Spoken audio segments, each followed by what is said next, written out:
How to fix a critical error has occurred, and the process must be terminated in Valorant.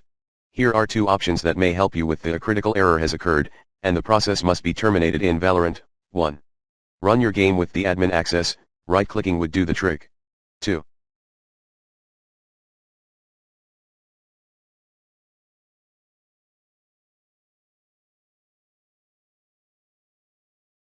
Change Valorant's properties as option 1 above.